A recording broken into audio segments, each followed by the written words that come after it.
DYFI आणि SFIच्या वतीनं मुंबईमध्ये विद्यार्थी युवा मार्च काढण्यात आला असून शिक्षण वाचवा रोजगार द्या या मागणीसाठी हजारो युवा विद्यार्थी एकवटल्याचं चित्र या मार्च दरम्यान पाहायला मिळालं। Democratic youth federation of India आणि students federation of India Maharashtra राज्य कमिटीच्या वतीनं मुंबई मंत्रालयावर युवा विद्यार्थी मार्च काढण्यात आलाय। महापालिका मार्ग येथून हा मोर्चा सुरू होऊन आझाद मैदानात जाहीर सभेनं संपन्न झाला। द्वेष, खोटारडेपणा आणि हिंसा पसरवणं बंद करा, शिक्षण वाचवा, रोजगार द्या या प्रमुख घोषणेला घेऊन हा मार्च काढण्यात आला। राज्यभरातल्या वेगवेगळ्या जिल्ह्यातून 5,000पेक्षा जास्त युवा आणि विद्यार्थ्यांनी या मोर्चात सहभाग नोंदवला।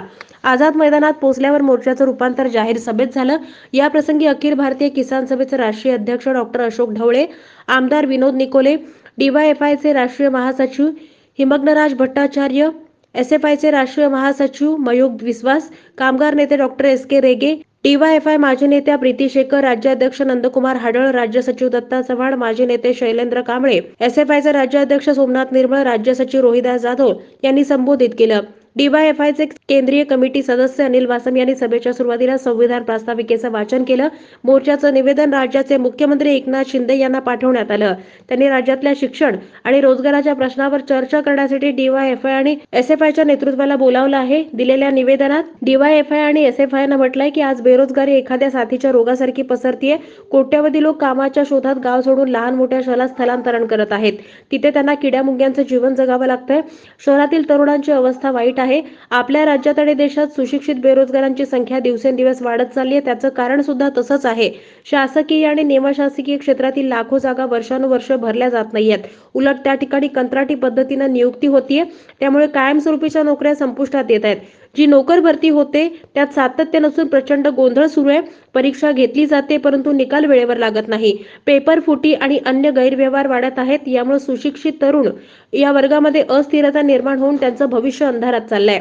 दुसऱ्या बाजूला राज्यातल्या सर्व सरकारी शाळा बंद पडत चालल्यात, खासगीकरणाला वाव देणाऱ्या ठरतात। या निर्णयामुळे दुर्बल समाज घटकातील विद्यार्थी वंचित राहू शकतात। उच्च शिक्षण विशेषतः व्यावसायिक शिक्षणाची फी लाखोंमध्ये वाढली आहे। हे सामान्य विद्यार्थ्यांना परवडणारं नाही। मागास घटकातील विद्यार्थ्यांसाठी असलेल्या योजनांमध्ये कपात केली जात आहे। शिष्यवृत्तीमधील कपात, वसतिगृहांची कमतरता, DBTची रक्कम वेळेवर न मिळणं, RTEची प्रभावी अंमलबजावणी न होणं, संशोधक विद्यार्थ्यांच्या फेलोशिप संख्येतील कपात, सेंट्रल किचन पद्धतीचे दुष्परिणाम अशा अनेक समस्या निर्माण झाल्यात।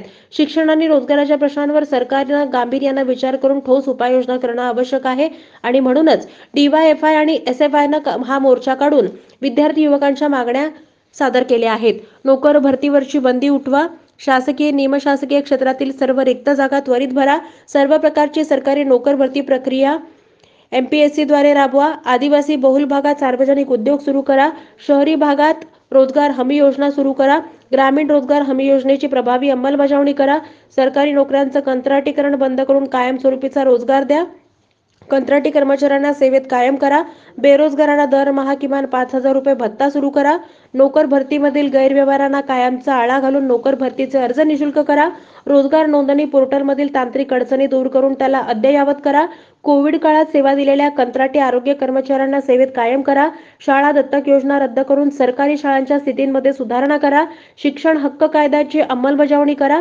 आदिवासी आश्रमशाळांमधील सेंट्रल किचन पद्धती बंद करा, राज्यातल्या सर्व विद्यार्थ्यांना दैनंदिन बस, रेल्वे प्रवास पास मोफत करा, राज्यभरात विविध विभागांची पुरेशी शासकीय वसतिगृह निर्माण करा, ऊस तोडणी कामगाराच्या विद्यार्थ्यांच्या शासकीय वसतिगृहाची प्रभावी अंमलबजावणी करा, दुष्काळग्रस्त भागातील विद्यार्थ्यांचं संपूर्ण शैक्षणिक शुल्क माफ करा, भारत सरकार शिष्यवृत्ती, स्वाधार शिष्यवृत्ती आणि इतर शिष्यवृत्त्या वेळच्या वेळी द्या, संशोधक विद्यार्थ्यांची कपात बंद करा, बंद केलेली अल्पसंख्याक विद्यार्थ्यांसाठीची मौलाना आझाद फेलोशिप पूर्ववत करा, नवीन शैक्षणिक धोरण 2020 रद्द करा, विद्यार्थी संसदेच्या निवडणुका लोकशाही मार्गाने त्वरित लागू करा, खासगी विद्यापीठ विधेयक रद्द करा, प्रत्येक शैक्षणिक संस्थेत मुलींना मोफत सॅनिटरी पॅड उपलब्ध करून द्या, खासगी कोचिंग क्लासेसच्या मनमानी कारभारावर नियंत्रणाचा कायदा करा, राज्यातल्या सर्व ITI विद्यार्थ्यांचे प्रश्न सोडवा, शिक्षणावरील एकूण खर्च बजेटच्या 10% करा, शैक्षणिक संस्थांमध्ये विद्यार्थिनींवर होणारे अत्याचार थांबवा, वाढती सेमिस्टर परीक्षा शुल्क कमी करा, प्रत्येक शाळेला कला, क्रीडा, शिक्षक, ग्रंथालय, ग्रंथपाल, अद्ययावत प्रयोगशाळा, अत्याधुनिक शैक्षणिक तंत्रज्ञान, क्रीडांगणाचा विकास आदी बाबींची पूर्तता करा, युवा विद्यार्थी मार्चमध्ये या सर्व नेतृत्वांसह इंद्रजित गावित, अनिल बासम, लक्ष्मी सामंतुल, संजय कांबळे, महेंद्र उगडे, मोहन जाधव, संजीव सामंतुल, नितीन काकरा, राजेश दळवी, आप्पा वटाणे, भास्कर मसे, सत्यजित मस्के, विलास साबळे, लहू खारगे, पल्लवी बोरडकर, विजय लोहबंदे, निशाद शेख, मल्लेशम कारंपुरी, नवनाथ मोरे आदींसह हजारो युवा आणि विद्यार्थी सहभागी झाले होते.